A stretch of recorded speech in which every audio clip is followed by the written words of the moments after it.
Hello বন্ধুরা, welcome back to my channel. আজ আমি সজনে ডাঁটা দিয়ে আপনাদের জন্য নিরামিষ পদ্ধতিতে একটা খুবই সহজ রেসিপি নিয়ে এসেছি। গরমকালে এই রকম ধরনের যদি রেসিপি থাকে তাহলে কিন্তু খুবই ভালো লাগে। তো ডাঁটা দিয়ে একটা আলু দিয়ে ঝোলের তরকারি নিয়ে এসেছি, তাও আবার একদম নিরামিষ দিনে আপনারা এটা বানিয়ে খেলে কিন্তু একদম জমে যাবে। তো সবার প্রথমে এখানে নিয়ে নিয়েছি 250 গ্রাম মতো সজনে ডাঁটা। সেগুলোকে ভালো করে কেটে ধুয়ে পরিষ্কার করে নিয়েছি। সাথে নিয়ে নিয়েছি এখানে আলু, এরকম বড় বড় সাইজের ডুমো ডুমো করে কেটে নিয়েছি। তার সাথে নিয়েছি এখানে মুগের ডাল। মুগের ডালটাকে আমি আগে থেকে ভিজিয়ে রেখেছি। আপনারা যদি চান কাঁচা মুগের ডালটাকে ভালো করে ভেজে নিয়েও কিন্তু এই রেসিপিটা তৈরি করতে পারেন। চলুন তাহলে পদ্ধতিটা দেখিয়ে দিই। সবার প্রথমে একটা মিক্সিং জারের মধ্যে নিয়ে নেব 2 টুকরো আদা, তার সাথে নিয়ে নেব হচ্ছে 3টে কাঁচা লঙ্কা। আর যে মুগ ডালটাকে আমরা ভিজিয়ে রেখেছি সেটা আমি দিয়ে দিচ্ছি। যদি আপনারা মুগ ডালটা আগে থেকে ভেজাতে না পেরেছেন তাহলে মুগ ডালটাকে সুন্দর করে আপনারা কড়াই একটু ভেজে নেবেন। ভেজে নিয়ে কাঁচা মুগ ডালটাকে জল দিয়ে পেস্ট করে নেবেন, তাহলেও কিন্তু এটা খেতে ভালো লাগে। তো এবার এটার মধ্যে সামান্য পরিমাণে জল দিয়ে এটা পিষে নেবো। খুব বেশি পরিমাণে জল এখানে কিন্তু একদম দেওয়া যাবে না। মুগ ডালটা কিন্তু 5 থেকে 10 মিনিটের মধ্যে ভিজে যায়, খুব বেশিও যে টাইম লাগে তাও নয়।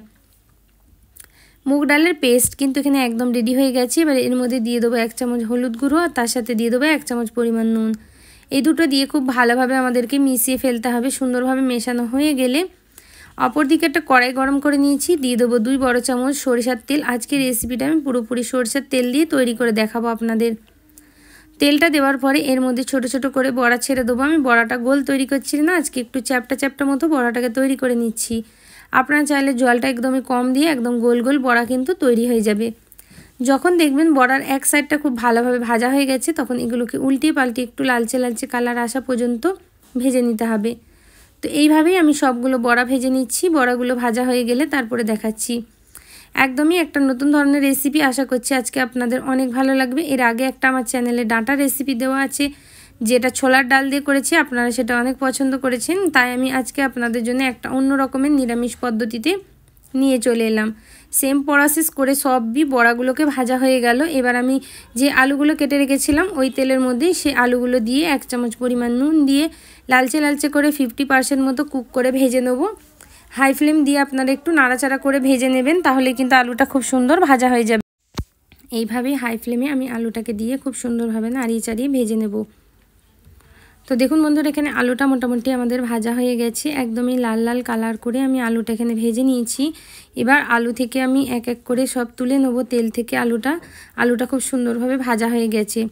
ওই তেলের মধ্যেই কিন্তু এবার আমি এখানে দিয়ে দেবো 2টো শুকনো লঙ্কা ভেঙে, তার সাথে দিয়ে দেবো একটা তেজপাতা, আর তার সাথে দিয়ে দেবো 1 চামচ পরিমাণে 5 ফোড়ন। এইভাবে একবার অন্তত ট্রাই করে দেখবেন, আপনাদের আশা করছি অনেক ভালো লাগবে। তো বন্ধুরা, যদি কেউ নতুন বন্ধু হয়ে থাকে আমার চ্যানেলে প্লিজ চ্যানেলটা সাবস্ক্রাইব করে নেবেন, তার সাথে বেলটা অন করতে একদম ভুলবেন না। এবার আমি ওই তেলের মধ্যেই দিয়ে দেবো এখানে 2টো বড় সাইজের টমেটোর একদম ছোট্ট ছোট্ট করে টুকরো করে। আপনারা কোয়ান্টিটিটা যতটা বেশি থাকবে সেই অনুযায়ী টমেটোটা বাড়িয়ে বা কমিয়ে নিতে পারেন। টমেটোটা যাতে তাড়াতাড়ি গলে যায় সেই জন্য এখানে দিয়ে দেবো হচ্ছে আমি 1 চামচ পরিমাণে নুন। নুনটা দিয়ে খুব ভালো করে আমাদেরকে এবারে ভাজা ভাজা করতে হবে। তো নুনটা দিয়ে দিচ্ছি। নুনটা দিয়ে এবার সুন্দর করে ভেজে নেবো। ভেজে আমি কিন্তু গলিয়ে নেবো।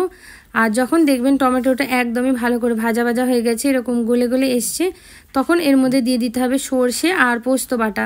এখানে আমি 2 চামচ পোস্ত 1 চামচ সর্ষে নিয়ে ভালোভাবে মিক্সিতে বেটে নিয়েছি। এটাও এবার তেলের মধ্যে দিয়ে ভালো করে নাড়াচাড়া করে কষিয়ে নিতে হবে। এবার এর মধ্যে মিক্সি ধোয়া যে জলটা আছে সেটাকে আমি এখানে ঢেলে দিচ্ছি। বাটির মধ্যে অনেকটা সর্ষে পোস্ত লেগেছিল, সেটা আমি দিয়ে দিলাম। জলটা দিয়ে এবার সর্ষেটার পোস্তটা যতক্ষণ না কাঁচা গন্ধ যাচ্ছে না ততক্ষণ আমাদেরকে কিন্তু এটাকে ভাজতে হবে। তো এইভাবে যখন জলটা দিয়ে দেবেন তখন এর মধ্যে ড্রাই মশলাগুলো দিয়ে দেবেন একসাথে, তাহলে দুটোই কষানো হয়ে যাবে। তো চলুন, এর মধ্যে কিছু ড্রাই মশলা ব্যবহার করছি। তো ড্রাই মশলার মধ্যে আমি দেখিয়ে দিই কী কী লাগবে। সবার প্রথমে দিয়ে দেবো এখানে ছোটো চামচের 1 চামচ পরিমাণে হলুদ গুঁড়ো, আর তার সাথে ওই চামচেরই 2 চামচ পরিমাণে এখানে কিন্তু লঙ্কার গুঁড়ো দেবো। যদি বড় চামচ দেখেন 4 চামচ, তাহলে এখানে 1 চামচ লঙ্কার গুঁড়ো, 1/2 চামচ পরিমাণ হলুদ গুঁড়ো, 1/2 চামচ ধনে গুঁড়ো আর 1/2 চামচ জিরে গুঁড়ো। এই 4টে দিয়ে খুব ভালোভাবে মিশিয়ে কিন্তু কষিয়ে নেবো সুন্দর করে। তো ভালো করে মশলাটাকে কষানো হয়ে গেলে তারপরে এর মধ্যে কিন্তু অল্প অল্প করে জল দিতে হবে। জল দিয়ে এটাকে ভালো করে কষাতে থাকতে হবে সুন্দর করে। তো যতক্ষণ না এর মধ্যে থেকে একটা কাঁচাটে গন্ধ চলে যাচ্ছে ততক্ষণ কষিয়ে নেবেন। যখন দেখবেন এরকম তেলগুলো উপর থেকে বেরোনো স্টার্ট হয়ে গেছে তখন এটাকে কি করতে হবে, ডাঁটাগুলো এর মধ্যে আমাদেরকে দিয়ে দিতে হবে। ডাঁটাগুলোকে ধুয়ে আগে থেকে আমি ভালো করে জল ঝরিয়ে রেখে দিয়েছিলাম। ডাঁটাটাকে দিয়ে মশলার মধ্যে এবার ভালো করে কষিয়ে নেবে, যাতে ডাঁটার একটা সুন্দর ফ্লেভার আসে, সেটা যেন বেরিয়ে যায়। ভালো করে এটাকে এবার নাড়াচাড়া করে নিতে হবে, নাড়াচাড়া করে কষিয়ে নিতে হবে। প্রায় এখানে আমি 5 মিনিট মতো কষিয়ে নিয়েছি। কষিয়ে নিয়ে খুব সামান্য পরিমাণে জল দিয়ে এটাকে এবার ঢেকে রেখে দেবো। ঢেকে মোটামুটি এটাকে রেখে দিতে হবে 2 থেকে 3 মিনিট। যতক্ষণ দেখবেন যে তেলটা বাইরের দিকে বেরিয়ে এসেছে একদম মশলা থেকে, ততক্ষণ এটাকে ঢেকে রাখতে হবে। তো এবার ঢাকনাটা খুলে নিচ্ছি। প্রায় এখানে 2 থেকে 3 মিনিট হয়ে গেছে, খুব সুন্দরভাবে ডাঁটাটা কষানো হয়ে গেছে। এবার ডাঁটাটাকে একটু নাড়াচাড়া করে যে আলুগুলো আমরা ভেজে রেখেছিলাম সেই আলুগুলোকে দিয়ে এর মধ্যে নাড়িয়ে চাড়িয়ে নিতে হবে।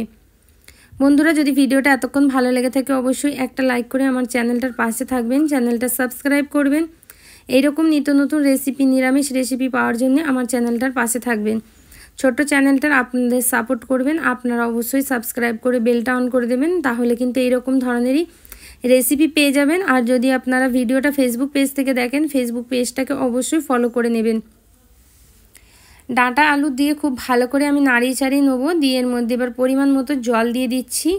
এখানে প্রায় আমি 3 কাপ মতো জল দিচ্ছি, যেহেতু এটা আমি ঝোল তৈরি করছি। তাই আপনারা যদি একটু মাখো মাখো তৈরি করেন হালকা কম ঝোল দেবেন, কিন্তু আমি সাজেস্ট করব এই রান্নাটা একটু ঝোলঝোলি কিন্তু খেতে খুবই ভালো লাগে, যেহেতু বড়াও দেওয়া থাকে। তাই একটু জলের পরিমাণটা বেশি করেই দেবেন এর মধ্যে। দিয়ে এটাকে ভালো করে নাড়িয়ে চাড়িয়ে এটাকে ঢেকে আমাদের ফোটাতে দিতে হবে,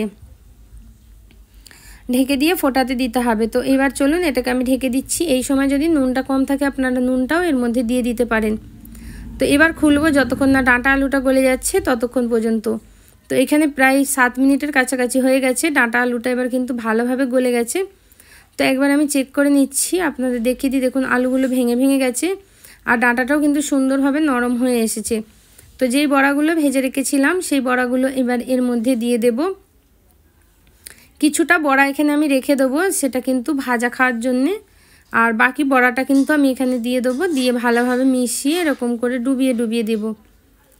দিয়ে এটাকে ঢাকনা বন্ধ করে 2 মিনিট রেখে দিলেই কিন্তু খুব সুন্দরভাবে ডাঁটা আর আলু আর ঝোলটা কিন্তু সুন্দরভাবে ফ্লেভারফুল হয়ে যায়। তো এখানে ডাঁটা আলুর তরকারিটা আমাদের একদমই রেডি হয়ে গেছে। এই সময় গ্যাসের ফ্লেমটাকে আমি অফ করে দেব। গরম গরম ভাত রুটির সাথে এটা সার্ভ করব।